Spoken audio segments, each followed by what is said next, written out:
Well, let me say good evening to you.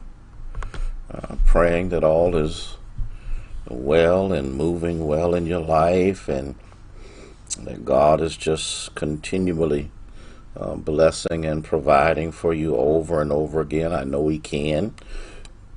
I know He will. That's what He does.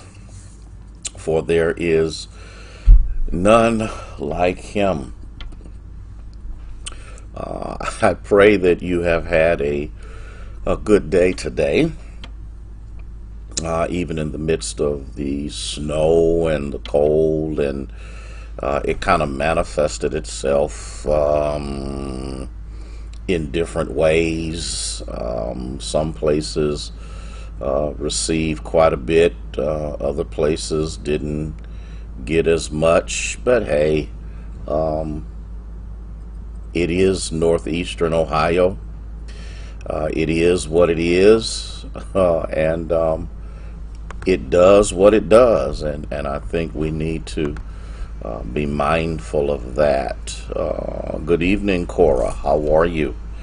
Praying that all is well and that all continues to be well with you and yours. And I'm trying to see what I have here. Okay, Gail, I see you. Give me just a second here. I want to change up something real quick and go from there. Davita, how are you? Sabrina, good to see you. Tanika, you're at work. Oh, mercy. Don't get me in trouble, girl.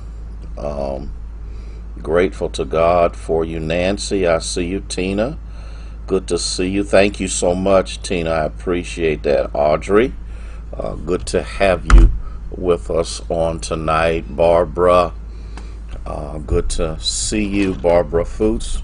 I got a Barbara White and a Barbara Foots on. Okay. And Debbie, how are you this evening?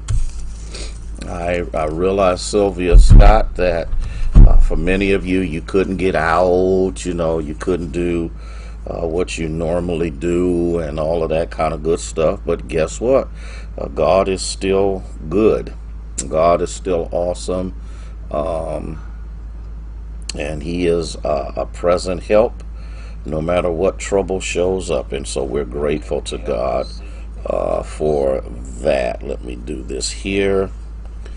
Okay, I see Gail, I see Herma, I see Sean, I see those of you who are coming on board. I'm not going to keep you long. I'm only going to keep you just a few minutes. Sharon, how are you? Glad that you are here with us. Thea, good to have you with us on this evening. Now, don't forget, now tomorrow will be midweek worship at 6:30, and so we want to make sure that you remember that. But today is just a little something. I was looking at a couple of things today, and Charlene, good to see you. Thea, good to see you. All right. Gladys, I see you. And we'll go from there. In about 1 minute, I'm going to go ahead and get started. And I just want to share just a little something with you. Cecile, how are you this evening? Just wanted to share a little something with you to kind of give you something to think about. Sheila, Sheila, how are you? Good to see you with us on this evening. Good to have you here. And in a few seconds, okay, Nancy, good to have you here. Um, okay, here we go. Now I'm going to go ahead and get started. The question that I have for you this evening that we're going to explore, and if you don't mind, you can share, let other people know that we're on for a little bit. Okay, Minister Faye, good to see you.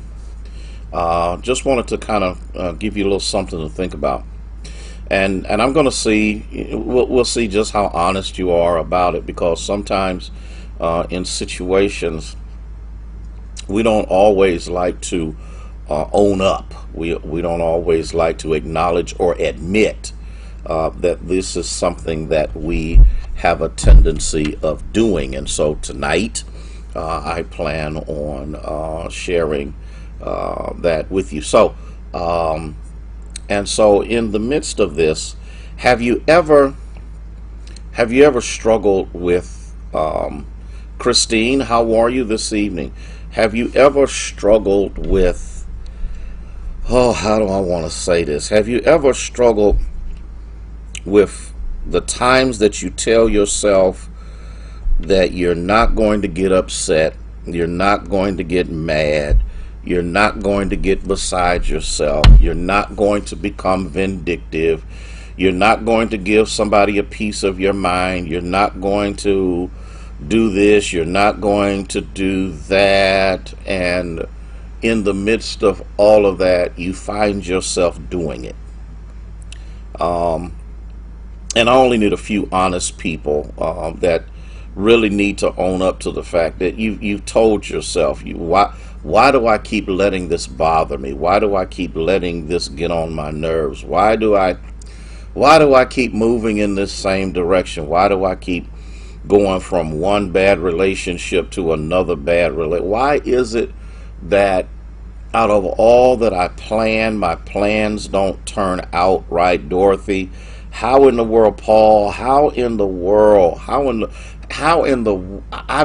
told myself that after the Lord got me out of that last crisis that I was never going to do it again. I was never going to experience it again. I was never going to move in that direction again. Have you not told yourself, I'm tired, I'm sick and tired of being tired, I'm tired of being bent out of shape, I'm tired of being miserable, I'm tired of not being able to enjoy life? Loretta, I'm just wondering, Ronnie, is there anybody out here that has ever struggled with themselves, and then in the midst of struggling with yourself, hey Jaleesa, in the midst of struggling with yourself because of some issues, Vanessa, that have not been resolved or dealt with, or you've not allowed the Lord to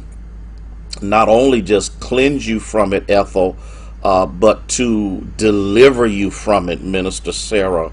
I'm just trying to do, and then what happens is, because I've got all of this pre-programmed baggage, I've got all of this pre-programmed issues. I've got all of this stuff that for the most part I'm ignoring because I actually have not learned how to deal with it. And because I haven't learned how to deal with it, what I do is I turn around and I lash out at people. I become Rosalind. I just become, people get upset with me and they get bent out of shape, and I really don't mean to do it. And many times when I'm lashing out and I'm saying all kinds of crazy things that don't make sense, and at that particular time the person that you're lashing out at can't even figure out why you're acting like that. Matter of fact, you don't even know why you don't even know why you're doing all of this. And in the midst of all of that, that's right, Minister Faye, it becomes a vicious cycle.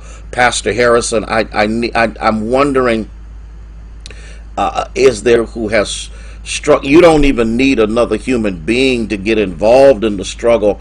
But even in the midst of the struggle, you repel people who could help you. You turn around. Hey, Katrina. Yeah, Katrina, it's an issue of Gina. Maybe we're still hurt, but in the midst of being hurt, how long are we going to be hurt? How long are we going to live with unnecessary struggles because I'm a Christian and because I'm in Christ? I'm supposed to have at my availability, the capability of doing all things through Christ who strengthens me. But in the midst of it, I do, okay, like you worry about things. You worry about whether God has left you. You worried about how long will I go through this. You worry about how long will I be lonely. How long will I be miserable. How long will I be broke. How long. And then God sends people your way to help you, but because of the baggage of past issues. And when I talk about issues, I'm not just talking about male-female relationships. I'm talking about upbringing. I'm talking about mishaps. I'm talking about all of those things. And Sabrina, it's good that we say we're a work in progress, but the question is, are we really progressing in our work? The thing is, if we're not progressing in our work, we've got to take a look at why we're not there. There has to be something, and usually we blame it on other people. Usually, Rosalind, we turn around and we say, if it wasn't for this, if it wasn't for them, if it wasn't for her, if it wasn't for him, I wouldn't be where I am. But here's the thing that you've also got to look at, and you've got to examine. Are y'all there? I know y'all quiet right now, but I got to deal with this, because in order for you to come out of it, you got to recognize that whatever is happening and going on and you're struggling with did not start with your last relationship, did not start with your last situation. You've got to go back further. You've got to recognize that because we don't live in a perfect world, we don't have perfect relationships, we don't have perfect moments in our lives, especially for those. Okay, here we go. That's right, Rosalind. There are things that trigger the behavior. Oh God, Lord, help me to get this little tidbit out for just a moment. And here's the thing, and I know this is going to make some of you mad, because the only person you're concerned about is how hurt you are. But the question is, how many people are you hurting? How many people are you discouraging?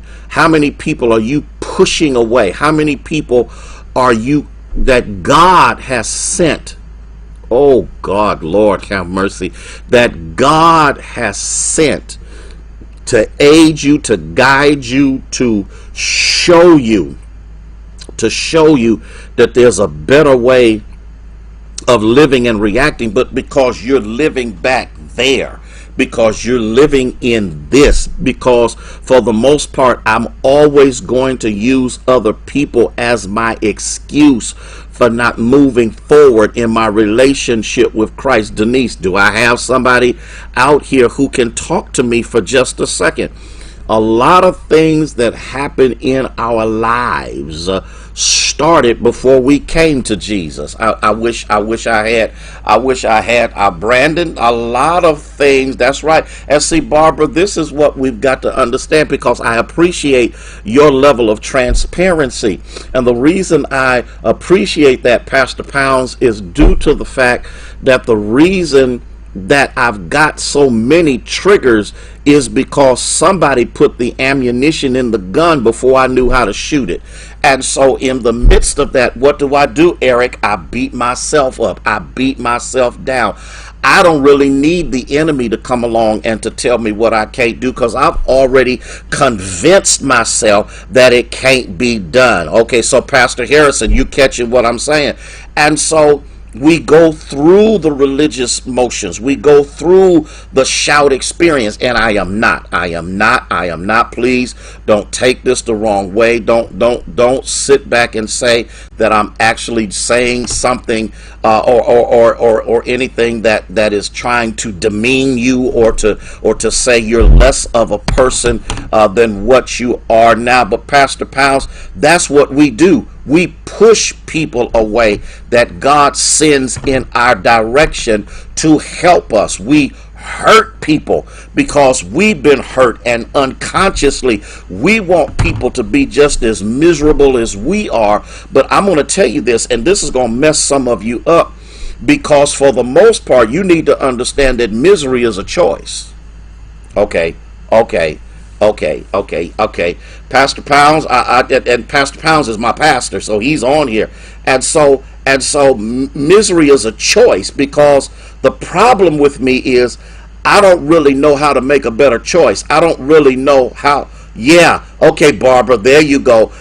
How many people, oh, bless his name, Brandon, how many people, Pastor Harrison, how many people, Robin, how many people have we bruised and hurt and alienated, all because we're not willing to even take a good look at our own behavior? And I'm not saying that people haven't hurt us. I'm not saying that people haven't misused us, but sometimes the reason that they hurt us is because we're hurting them. Okay, I need to get to this. I need to get to this. So you got to remember something. Okay, yeah. And guess what? Why do we hold grudges? We hold grudges against folk that don't even care anything about you. We hold grudges against people that are sleeping at night while you trying to figure out how to get to sleep. And David says something in the 27th Psalm, okay?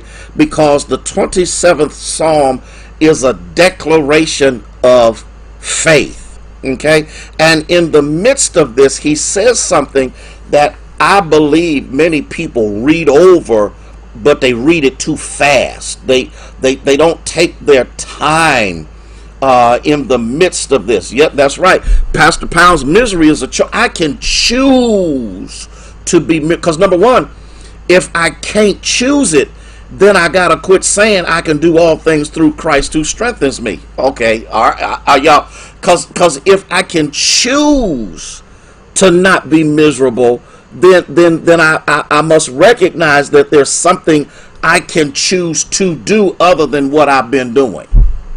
And so in Psalm 27 verse 11, look at what's being said. David says, "Teach me your ways, O Lord." Now, what does that mean? I'm glad that you asked me that. This is a reprogramming process. Okay?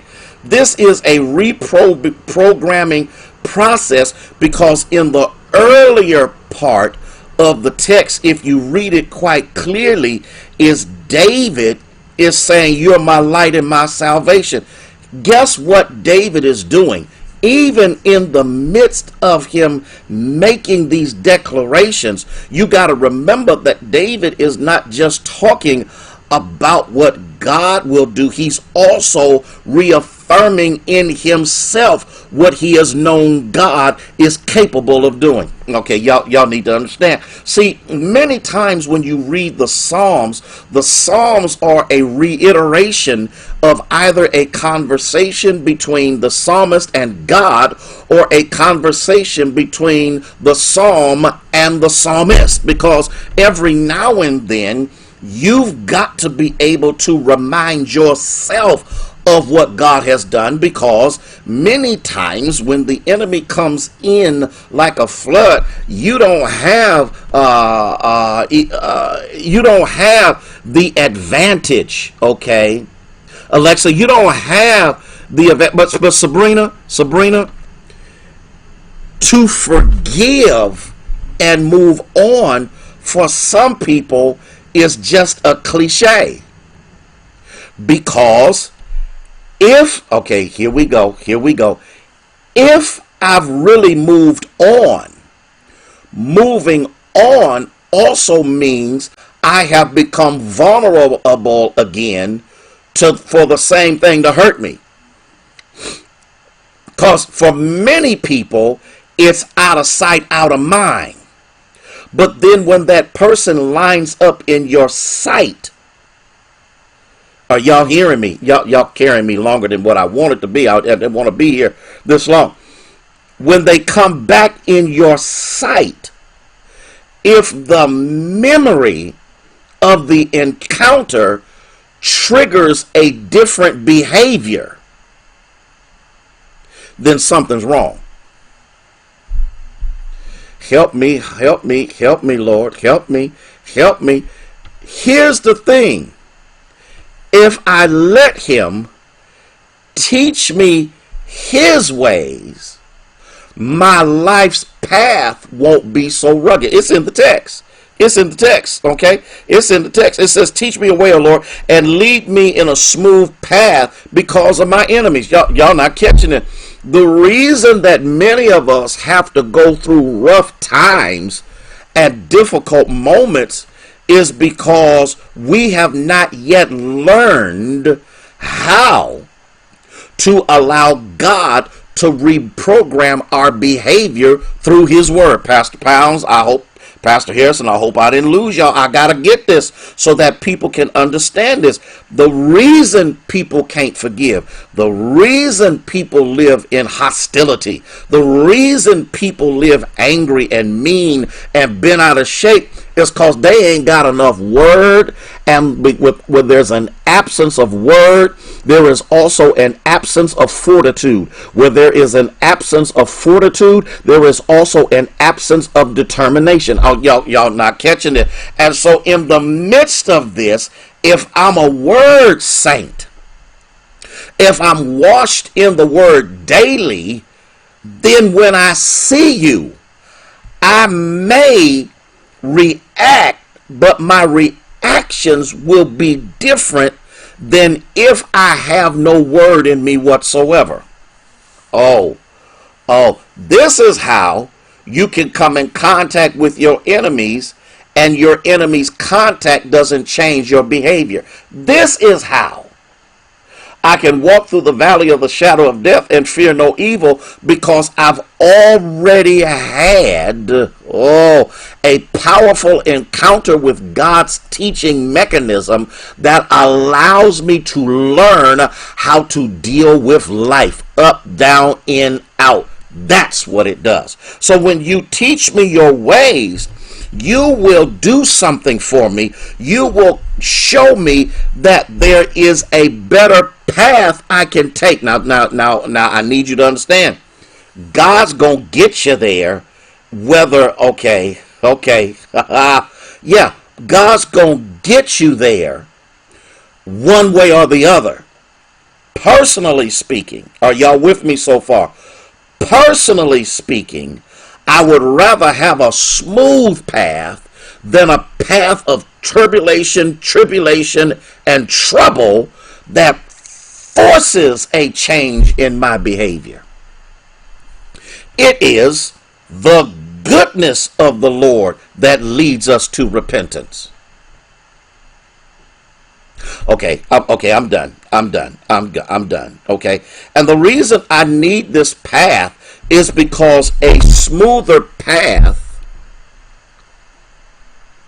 does not allow me to be preoccupied with things that will take me off course, off kilter, or cause me to look at other things rather than trusting by faith that God has ordered my steps. That's all I wanted to tell you. That's all I got to tell you tonight. That was just a little snippet, just to tell you a little something so you can That's right, Pastor. He prepares a table before you in the presence of your enemies, but you have to make a choice to eat.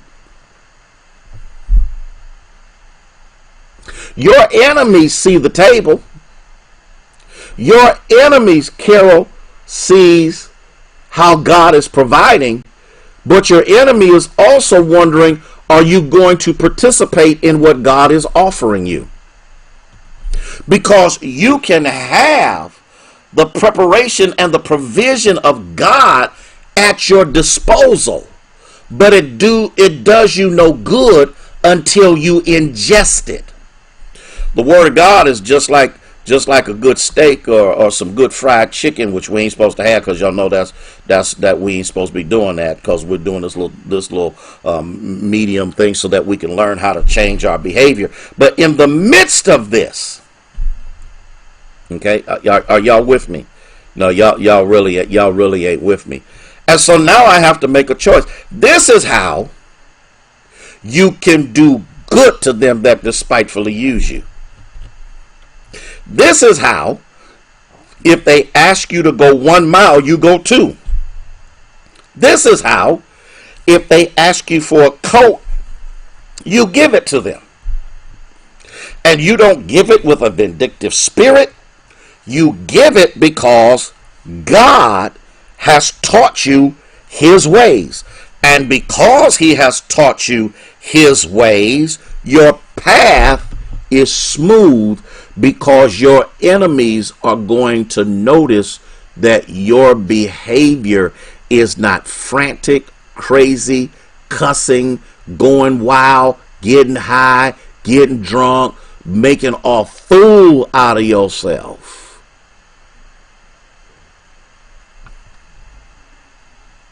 Keeps your blood pressure down. Keeps you from having to take pills for headaches and migraines.